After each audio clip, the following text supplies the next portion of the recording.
Hi everyone, I am here with John Warren of Cornell Watch Company. It's a pleasure to be here. How you doing? Great. It's good to be in New York. And we're going to talk a little bit not only about Cornell Watch Company, but his collecting journey because it's pretty unique. I think you have one of the more unique collections that I've seen recently, and it's a lot different from what everyone else kind of collects. So let's first get into your watch collecting journey. Sure. How did you get into collecting watches and I guess really pocket watches? Yeah. So, like many people, I was first exposed to watches through gifts. Same with me. Yeah. So, my uncles both gifted me watches. One was on tour in Iraq, and he picked up a bunch of really interesting vintage watches from Russia and from Europe. And my other uncle gifted me a Orca Citizen, one of the original ones. And it was always, growing up, it was always far too big for my wrist. Yeah. And so it really acted as a side table clock for most of my life growing up. I got my first nice watch for my bar mitzvah. Oh, yeah. And it was a 36 millimeter. Okay. And everyone told me it was too big for my wrist and I was never going to grow There you into go. it. So, yeah, it was huge. But I loved it, and I eventually grew into it, and I still wear it today. And my dad always wore a James Bond Seamaster. Yeah. And I just thought it was so cool. Yeah. And I love the movies. And so watches had always been on my mind. And when I went to college, I was gifted a Seamaster, and it felt far too nice for my 18-year-old self. But I still wear that. It's probably my favorite watch. The pocket watches came into play when I was in college. I'd caught the collecting bug. Yeah. But frankly, being on a college budget, a lot of the watches that you like are hard to get. And also, the independent brand, micro brand scene hadn't really developed in the way it has now, where there's a ton of interesting stuff. So I came to find that the Cornell Watch Company was only a few miles south of the University of Chicago, where I went. And you're Chicago born and bred everywhere. That's right. Yeah. Still there now. Still there now. Okay. Yeah. So I went to college there, did law school there, and we plan on staying there. We love Chicago, and I think that's a big part about why we wanted to revive Cornell. Yeah. It's not just that the pocket watches were some of the best railroad grade pocket watches of the day. Much of it has to do with the fact that there's such a tie to Chicago. Yeah. And not just Hyde Park in the South Side, but all of Chicago. So that's what drew me into the pocket watches. I love the history of it. They're much more affordable, and they resonated with me because I like collecting. And so it wasn't just about wearing them, it was about having them. And you can see here on the mat, there's some that are not cased. And so that was also an interesting journey too, is when you get these pocket watches, they're not always running. They're not always perfect. So a lot of this is like working on, it's like working on refurbishing a car. So like you've been refurbishing some of these watches. Very loosely, not the movements. If the movements are not working, they get serviced. But all of the pocket watches we have do work.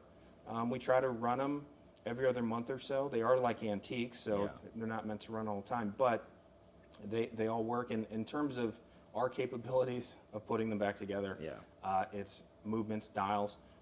We try to find period correct hands if they didn't have them. But you can see here, there's one example here where that's a side project that we need to get to. I've done a few. Sometimes the brands will offer, like JLC offered, putting a reverso case together and stuff like that. And I've always done horribly on it. And then they give you a certificate at the end saying, it's great. What a great job you did. No, you probably did a good job. These are much more simple, and no one's grading me. And a lot of it is, can we just get it back to a working form that people can enjoy?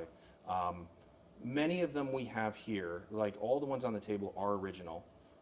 The one that's out of its case was just a really rare movement that I wanted to kind of bring back to life. So we're working on that. How do you source them? Is it eBay? It's eBay. All eBay. All eBay. At the very beginning, you would find them in lots. So you'd have to buy, say, 10 pocket watches to get the one Cornell. They weren't wildly popular, say, 10 years ago. since we've revived the brand, they become more popular. Prices have gone up some. But normally you'd have to buy them in a lot. Yeah. There's a few that were sold through auction that we bought a couple that way, but it's mainly eBay. Yeah. I haven't met a ton of collectors with Cornells. I think that in circulation now, there's a lot of forums that keep track of the reference numbers. Yeah. Right now, the numbers are around 100 are in circulation that people keep track of. So there's not a lot. They only made around 18,000. So we have, gosh, now it's the number's gotten crazy. We have like 25 pieces. So I think we might have one of the larger collections, if not the largest.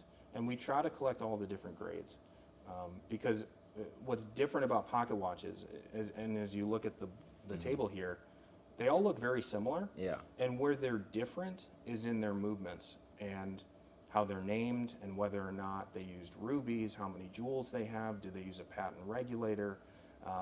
And so that's where the collecting gets interesting. It's under the hood. Yeah. It's not so much the dials. I had heard prior to, I guess, World War II that American-made pocket watches were kind of the grade by which, or the standard by which everyone else was judged. They were better than Swiss. And then once the kind of war machine went into effect, they stopped producing them. Yeah. So it's interesting. What the Americans did really well was create lots of them and a lot of high quality pieces at a reasonable price. What the Swiss did really well was finishing. The traditional Swiss techniques that we think about today, they did that really well with pocket watches too. Yeah. What the Americans did was they created the American system manufacturing, which was based on the assembly line that you would see with gun manufacturing. That's where it originally came from. And then it's rumored that Henry Ford went to the 1876 World's Fair and saw what they were doing with watches and ended up doing the assembly line for the Model T. But what Americans did really well was that system. Mechanization, interchangeable parts. The Swiss at the same fair came and saw what Waltham was doing, and what we've read is they were shocked. Yeah. And they brought it back home, and by the time the 1893 World's Fair rolled around, they'd kind of figured it out. But the Americans produced millions of watches, and really high quality. Well, you had Hamilton, which is now Swiss. Yeah. Elgin, Waltham, Rockford. Those were the big ones. Yeah. And they lasted the longest. The Cornell Watch Company only lasted 6 years. Wow. However, the employees from the company, the know-how, that continued on and had a big influence on not only American watchmaking but global. So I guess it makes sense to kind of get a little background about the original Cornell Watch Company. Yeah. So the original Cornell Watch Company was created in 1870 by two individuals, Paul Cornell and J.C. Adams. Was there any relation to the college? There Cornell? is, yeah. We don't have a relation. However, Paul Cornell was Ezra Cornell's cousin. Okay. And interestingly enough, as the story goes, Paul Cornell was also an attorney. He showed up in Chicago 10 years after it was founded. So in 1847, he showed up. And the first day he was there, he was staying at a hotel, he had his life savings stolen.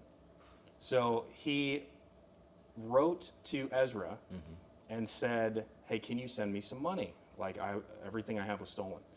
And Ezra replied, there's no secure way to do that. And ultimately, that conversation led to the creation of Western Union, who Ezra Cornell was the founder of that. Interesting. So yeah, interesting story with that, but the watch company was an origin of Paul Cornell's vision to provide tools, really, for his new town and the railroad, which he provided a land grant for in order to build the town up.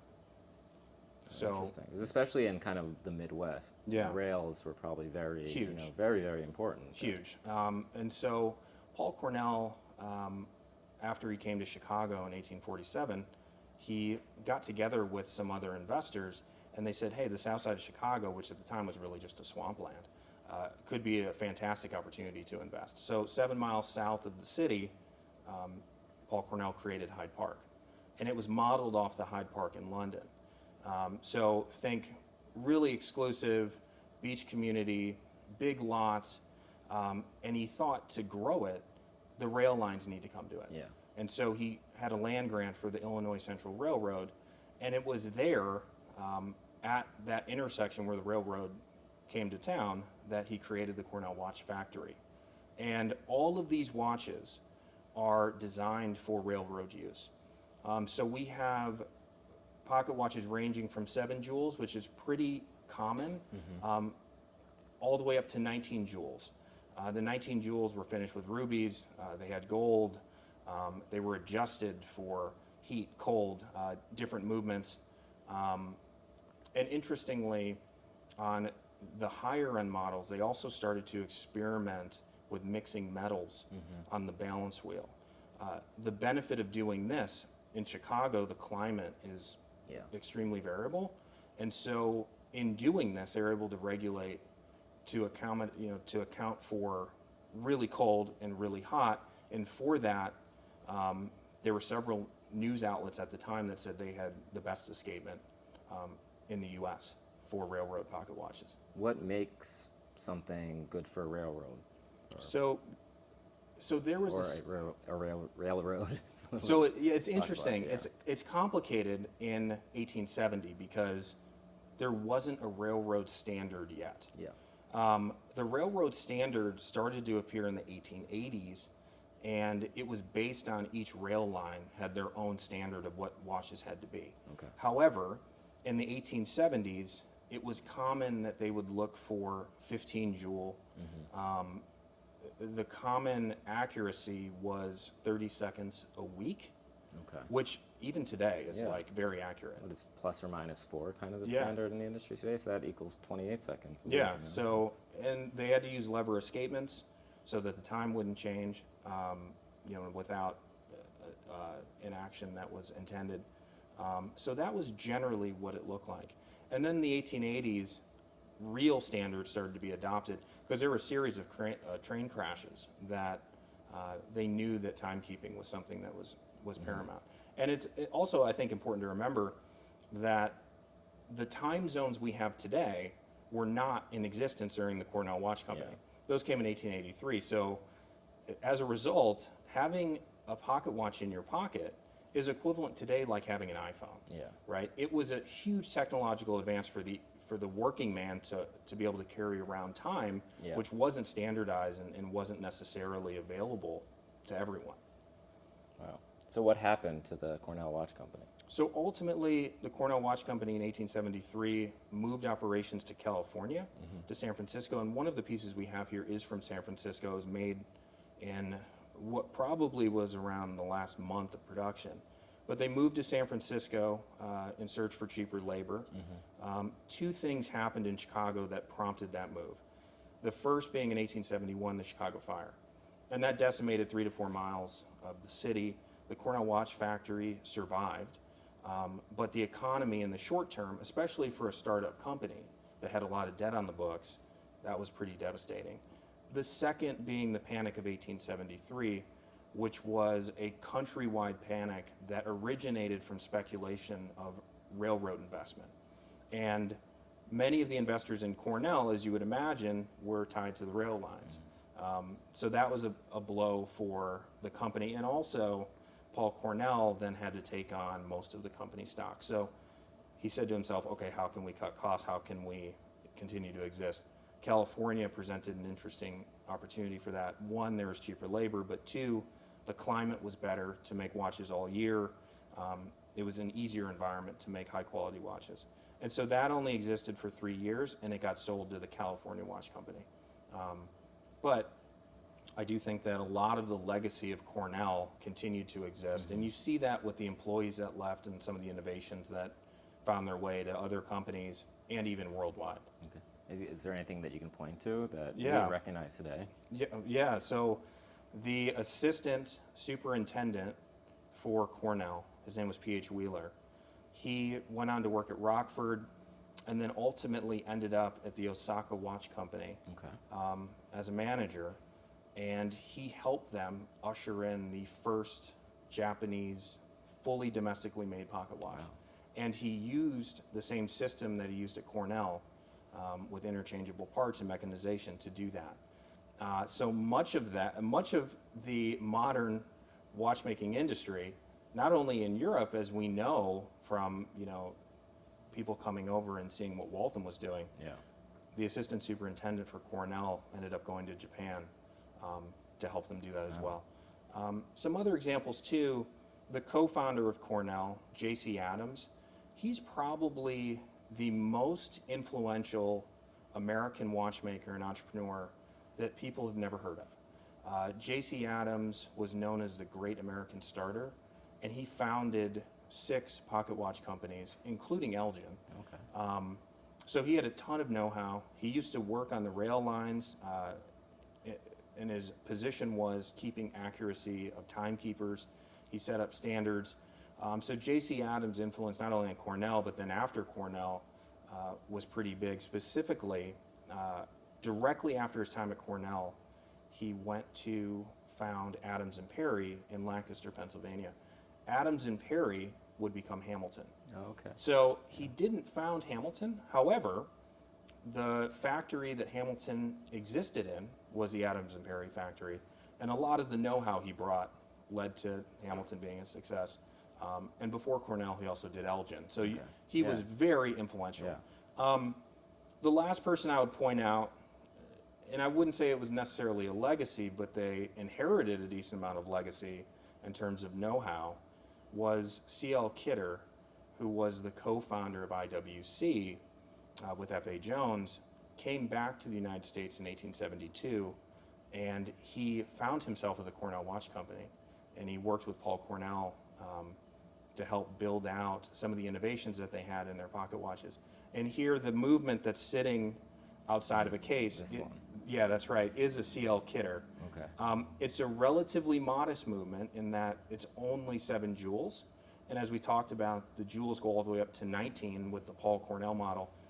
But what's interesting about it is because it was only 7 jewels, and they only made it for a year, they're really rare. Yeah. This is definitely a working man's pocket watch, and it would have gotten use. Mm-hmm. And that's probably why it's out of its case. It probably got banged around quite a bit. So these are really rare to find. There's probably only 10 or 15 that we know about from a reference number perspective. So we're really happy to have one of the movements, and we hope to get it back together soon. So kind of going back, you said you have about 25 different pieces. Are you just keeping them in your collection? Do you eventually want to sell them to collectors as well? Well, so the ones where we have multiple grade references,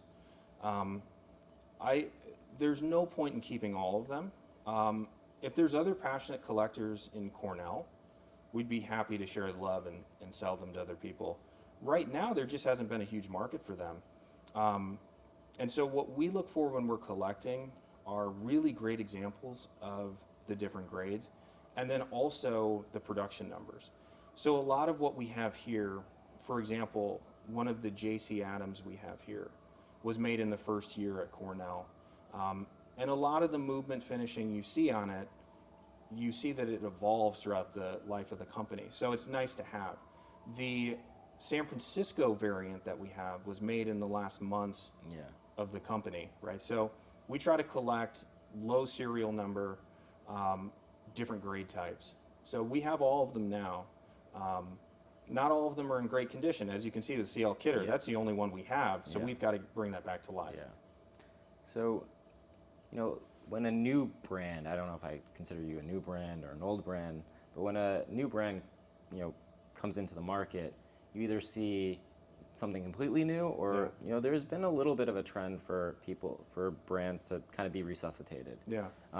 What made you go that route instead of just kind of starting off, your own brand? Sure. So the intention with this was never originally to have a mass market brand.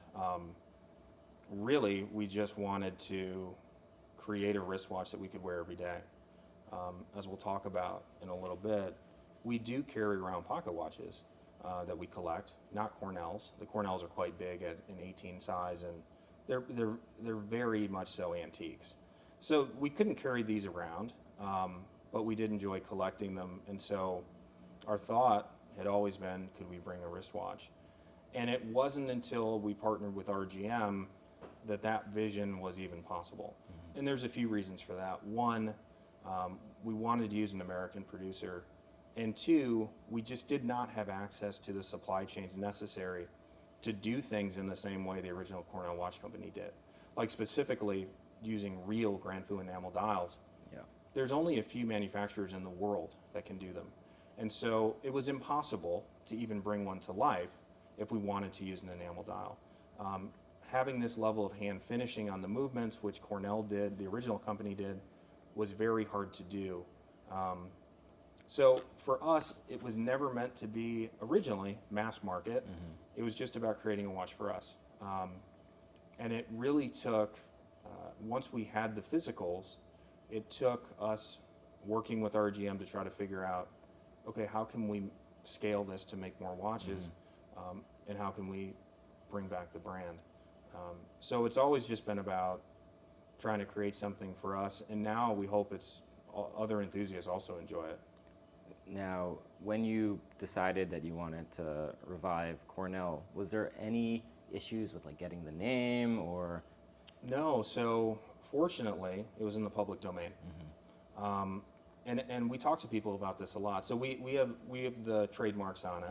That was one thing where, as a startup, you try to keep costs in line. Yeah. Right? So you'll notice like, we don't have really a marketing budget, or not much of one. Our marketing budget is actually what we give to scholarships. Yeah. Like the old Waltham Watch Company, I believe in the late 1800s, they gave around 6% of revenue to marketing. That's about what we give for scholarships. But getting the rights to the name and doing that right was something we did take seriously. Yeah. So we have the marks trademarked. It wasn't a terribly arduous process. And what I would say, and we talk to people about this, there are dozens of American brands that are defunct. Yeah. And they could be in your backyard. It was like, I would say it was like the dot-com bubble during the late 1800s, where this was a revolutionary thing to have in your pocket at a reasonable price. Like having the time was not something that was commoditized. And so tons of brands popped up, and they all had their niche, whether that was, having the perfect escapement, and that was the goal of Cornell's, whether that was having a dollar watch, right? Whether that was having something that was highly decorated. These brands all had their certain thing, and they existed all over the U.S., all the way from literally Boston to California. Yeah. So I think for us, we were always just trying to honor the original company. We wanted to tell the story, and we tell people this. It's not our history as a company. There was obviously 50-year gap. So it's not our history at all. But I do think that people, once they know about it, it will encourage them to think about American watchmaking differently. And also, hopefully start collecting. Maybe they revive a company that was in their backyard, or they have an old pocket watch that's in their drawer that their great-grandfather gave to them. That's what we think is cool. Yeah. And that's why we talk about the history. And how do you balance the sense of duty to kind of stay true to the original Cornell while also forging your own identity and creating something new and modern? So that's challenging, right? And I think for any brand that would be challenging, but especially reviving an old brand where we never met ownership, right? And so you have to think about what was the goal of the original Cornell Watch Company. And I do think the goal was producing high quality timepieces for a specific purpose. These are all purpose-built watches. They've stood the test of time. And so we think about that a lot, and that's why we use things like real enamel dials. That's why we went above and beyond on the micro rotor movement. That's why we do hand finishing. But I will say, and when you look at these pieces here, this is our first prototype right here, and it is absolutely true to the original Cornell pocket watch. Would that be the example? That would be the example that it's based off of. And what you can see here is that it is literally a spitting image of it with the same hands. These hands are probably a better example. Yeah. Same hands, same exact logo. We did a full polish case. And frankly, it came out in a way that didn't aesthetically resonate with us in the same way that our final model did. We didn't think that it was modern enough. We think that adding the leaf style hands, having a more elaborate logo, balance the dial better, and using a mixed brush and polish case showed the type of hand finishing that we're doing on the case. And so that's an example of where we did depart from the original design of the Cornell pocket watches. However, I do think for us and also a modern customer, it works better. Yeah. And the more success our watch has, the more visibility the original company has, and also our initiatives to help support American watchmaking. And this one is, it's an automatic. That's as right. Opposed to, I mean. Right. So yeah, at the time, the automatics weren't available in American produced pocket watches, but I do like the micro rotor gives you the full view of the movement, much like the full plate movements of the original pocket watches. And that leads me into, so RGM is an American watch movement manufacturer. They do make a movement, the 801, but they also make cases. They make dials. They do everything in-house. They do outsource for some stuff, but they make an effort to do everything in-house. And I don't think I've ever seen an American-made micro rotor movement. So our micro rotor is Swiss. Oh, it is Swiss. It's Swiss. It's a Schwarz ETN movement. Okay. 86-hour power reserve, 33 joule. There are not many mass-produced movement options in the U.S. Yeah. Roland is obviously a great example of it. His movements take quite a while to make. Yeah. They're all done by hand and finished by hand, and so those weren't available to us to use. I would have loved to use them. They're also a little bit bigger, so our case size is 39. You'll see his watches that have his in-house movement are a little bit larger. Obviously, Josh Shapiro's making a great movement, but for a commercially available movement, it wasn't an option. So for us, we wanted to have hand finishing done by RGM, which we do. So we had to rely on the Swiss for our movement. Hopefully not forever. Well, that would be incredible, and I think that's one challenge with American watchmaking. There's many challenges with American watchmaking. There's no supply chain, or virtually none, and so a lot of what we're doing to try to help support American watchmaking is rebuilding that supply chain, and we think that it starts with human capital. And so that's why for every watch we give $500 to HSNY, which is right around the corner from here, to support American watchmakers. Right now, it's estimated that there's a shortage of 4,000 watchmakers in the U.S. alone. Yeah. And there's a shortage in Switzerland. And as Switzerland, too. We've seen there's more enthusiasm towards watchmaking in the U.S. From that perspective, we've seen Rolex recently came into Texas and has a servicing school. But there's a lot that can be done, and I think it starts with getting good people and providing opportunities for people to go to watchmaking school. And so we spend a lot of time thinking about like how we can help with that. And we think $500 a watch is a good start, but there's a ton to do. So how many of these are you making a year? So this year, you'll see... This is the 1870 CE. That's right. Which is the year that Cornell was founded? Yep, 1870 was the year it was founded, and then CE is for classic enamel. No, I just thought it was a common error. Yeah, like no, it's classic enamel. PCE, CE. Yeah, so RGM uses the same nomenclature in their watches. And so for this year, we are limited to 15 pieces for the 1870 CEs. Those are all accounted for. Later this year, we hope, barring capacity issues with suppliers or whatever it may be, that we can introduce another model where we should have production spun up by the end of the year on that model. Do you have a prototype already of that? We have a vector of it, and so we don't have a physical prototype yet. It's going to just be a dial variant that we think works really well with the Roman numerals in our hand design and the case. But in terms of yearly production, we're around 25 to 50 units right now. If there's demand, if we can scale, and scale, I mean, these take quite a while to make. The movements take around 8 months for us to get. Then we hand finish everything. The enamel dials, we have one person that makes them. They have a high rejection rate, around 20 to 30%. So the ones that make it into the watch are the best of the best. And so it takes quite a while to make these watches. Our production capacity is around 1 to 2 a month right now. We have levers we can pull to increase that production, but right now that's where we're limited to. So 25 to 50 units a year, but we hope to grow. And as there's more interest and we have more things like this, hopefully people can see what we're doing and trying to do for American watchmaking and have the opportunity to make more.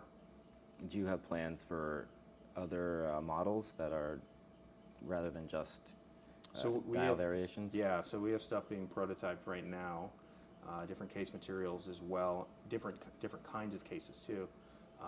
So we do. Okay. Shores ETN is a fantastic movement manufacturer because their movement, in a way, some other high-end brands use them as well. As you can see, it's sort of modular, right? Yeah. So we can stick in 2 barrels here and have a crazy long power reserve for a manual wind watch. They also have a GMT. There's possibilities of doing a GMT using the same movement architecture. So it's a great platform to build on without having to do a ton of R&D to reinvent the wheel. Yeah. So that's the low-hanging fruit. There's a lot we can do with this movement manufacturer beyond just doing dial variants, right? Yeah. We can do a lot of stuff with just manipulating what the movement's doing and having the same dimensions and understanding the movement architecture. What I would say is that we've had a lot of people ask us, why'd you end up using Shores ETN? And that came from a place of Roland being a watchmaker. He's been at RGM for 30 years. We together looked at a number of different movements that could work with this, all high-end movements. And ultimately, from a watchmaker's perspective, he thought the serviceability of this movement was better. He thought the robustness was better. Obviously, the specs are great. We love the micro rotor. But this was selected because a watchmaker evaluated it and said, this is the best option for you guys, which we're really happy about. Because some people say, like, you know, it's not an ultra thin, right? Yeah. It's a 10 millimeter case. So people have asked, well, why didn't you use a thinner movement? And the reason behind it is that we really like the durability, the robustness, and serviceability of this movement. Yeah. We love it. And you don't see a lot of micro rotors. Yeah, you don't. Yeah. We really like it. And we do think the micro rotor kind of, you know, tips its hat to the full plate pocket watch movements where you can see everything. Yeah. Why don't we take a look at some of your collection? Absolutely. So Where do you want to start? we'll start with the Paul Cornell variant. Okay. Here, you can see that we maintain the Roman numerals. However, the rest of it starts to depart quite a bit. This is double sunk. You can kind of see the Alanga type of curving logo. Yeah. And they also used their own logo, which was inherited by the California Watch Company, just below it with the initials of Cornell Watch Company. This is a stem winder, which was rather unique for the time. It was unique for Cornell. Cornell was credited with creating the first woman's stem wind pocket watch, which we think is pretty interesting. And so this represents a lot of R&D. The movement has real rubies. It has gold accents. So this is top of the line. This is the best Cornell you could get at the time. And these are rather hard to find. The next one we have, which this one, we talk a lot about J.C. Adams. This is a J.C. Adams, relatively modest jewel count at only 11. But what's interesting is, again, these watches look all very similar. Yeah.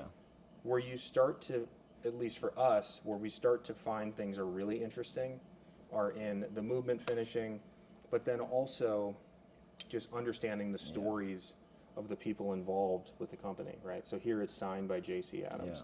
You see Chicago. And this is a very low serial number. This one was probably made in the first months of the company. Wow. This one here is, again, the dial looks very similar, but what's different is the movement and the movement finishing. This is a John Evans. John Evans was the namesake of Evanston, Illinois, and he was a co-investor in the Cornell Watch Company, so he found himself on the name of one of the grades. Paul Cornell would go on to marry his sister-in-law, so there is definitely a family connection. But here, this is 15 jewel. You can see that the decoration is a little bit higher. You can see the balance here is a mix of steel and brass, so it better dealt with temperature changes. And then you start to see they're introducing things like here in the Chicago, different embellishments. And these embellishments are what inspired us with our logo of the fleur-de-lis. The fleur-de-lis on our wristwatch is an embellishment that they use throughout the higher grades. So you'll see, we need a macro lens here, but you'll see that on some of the letters, to accent them, kind of like the Old English letters, you can see that the fleur-de-lis is present throughout. And you start to see it on the 15 jewel grades, which are definitely railroad pocket watch grade. The last Cornell we have on the table, we have two if we count the movement. So we can talk about the CL Kidder really quick. We briefly touched on CL Kidder. He's a co-founder of IWC. He showed up, and his name found its way on a 7 jewel pocket watch. Again, these are really rare. They were only made for a year. And because they were more a working man's pocket watch, they didn't really survive. So we're really proud to have that. And that dial will probably go on. The reason I brought this is from 1870. This is a genuine Cornell dial. It basically looks new old stock. We use the same type of process for ours. Copper base plate, apply different layers of powdered glass, fire it. We fire in the numerals the same way they did. I bring this because it's 150 years old, and it looks brand new. You know, there's no oxidation. It's perfect. And so we hope that these Cornells in 150 years, if they're passed on, will look the same. They should. The last Cornell that we have here is from San Francisco, and it's signed San Francisco, which we think is interesting. The movement in it, which I think is the best part, is signed by the California Watch Company. And so this was at the very end of the Cornell Watch Company. At this point, they were already signing movements with the California Watch Company. And so this watch was probably produced based on its serial number in possibly the last month of existence for the Cornell Watch Company. The last pocket watch we have on the table is more, it's not a Cornell. It's a private label Waltham. And what I love, so our collecting that we do isn't just Cornells. We collect a ton of pocket watches. There are so many really interesting examples of American pocket watches that have really amazing stories at affordable prices. This is a gold-filled case. It's from the early 1900s. It was only $250 on eBay. And the story goes that the watch is a private label. You can see on the dial, it says Napa, California, which is pretty unique for the time, for the early 1900s. So the story goes that the private label was done for a jewelry watchmaker in Napa, California. He came from Switzerland, from the watchmaking region, and from Switzerland he also brought grapes. And so he was one of the first people to plant grapes in the Napa Valley near St. Helena, and he was also a watchmaker. So it's almost as if he brought a little slice of Switzerland to America with him. And this is his private label watch that he did. And again, it's only a $250 watch. The history that's in this is incredible, right? And so this is just one example. And this is a watch that my wife does carry. Not a daily carry, but it keeps great time. It's robust. It's pretty durable. We've had no problems with it. But again, this is an example of there's so much history, and there's so many watches out there, millions, literally.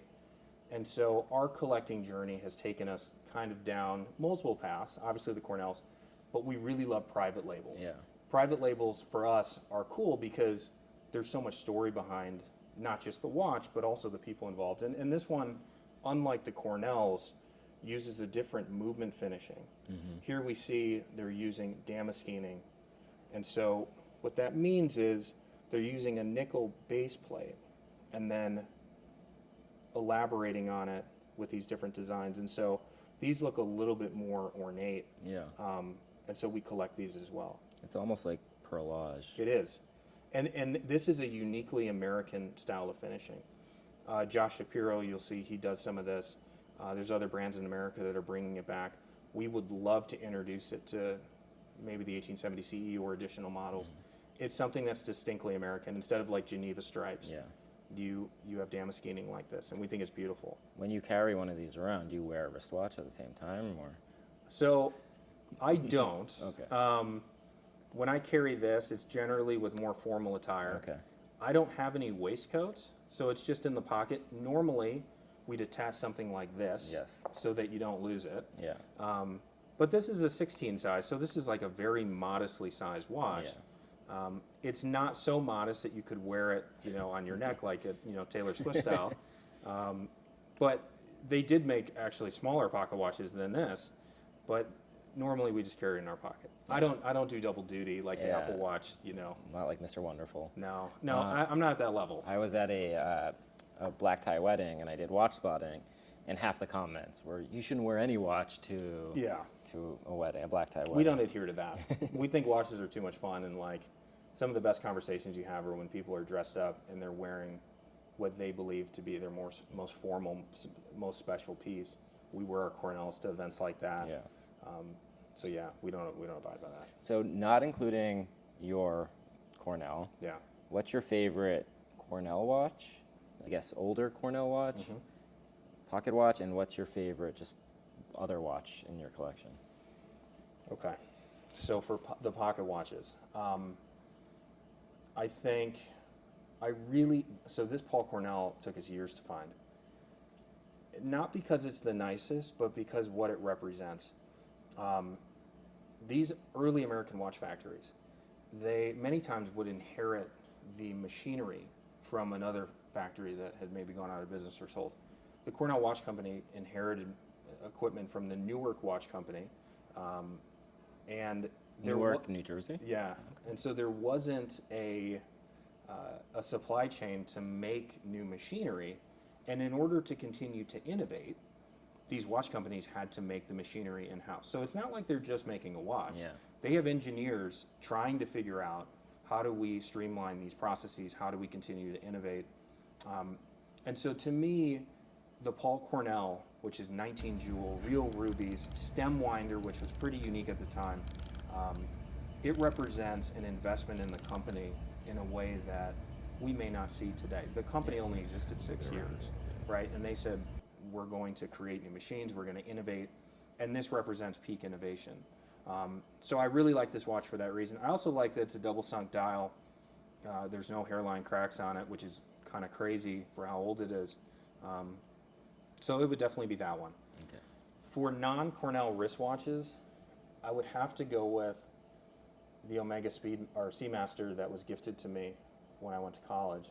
Again, I felt like the watch was too big for me, not in size, but in what it represented and what it cost, and it just seemed far too nice for me. And for 4 years, I wore it and looked at it every day, and it was like a companion. Which one is it? So I didn't bring it today, Okay. but it is black wave dial. It's a James Bond, but black wave dial. Okay. And I think what's cool about it too is that my dad had the blue version, and so I'd always think about him, but I'd always think about it was like what it represented with the James Bond movies and all that. Like it was a larger than life type of timepiece, and I still have it today. My wife and I share it. It's actually on a rubber strap now. But yeah, I would say that's my favorite watch, and I would never get rid of it. Yeah. It's hard when you have your own brand to wear anything else. Yeah. Wear it around your house, maybe. Well, the thing is with the Cornell is that both my wife and I have really active lifestyles, and so we find that like the Cornell gets a lot of nighttime wear, whereas during the day, we're wearing Seikos, we've got some Rolex, the Omega, so we're a multiple watch a day type of family.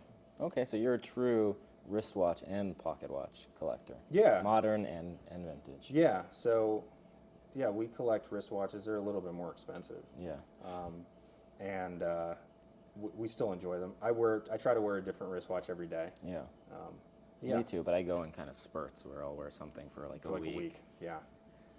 Well, thank you very much for sharing your course. collection and the story of Cornell Watch Company. Absolutely. We'll put a link in the caption so you can visit their website, you can learn more about Cornell, and yeah, thank you for Thank you, joining Craig. me. Appreciate it.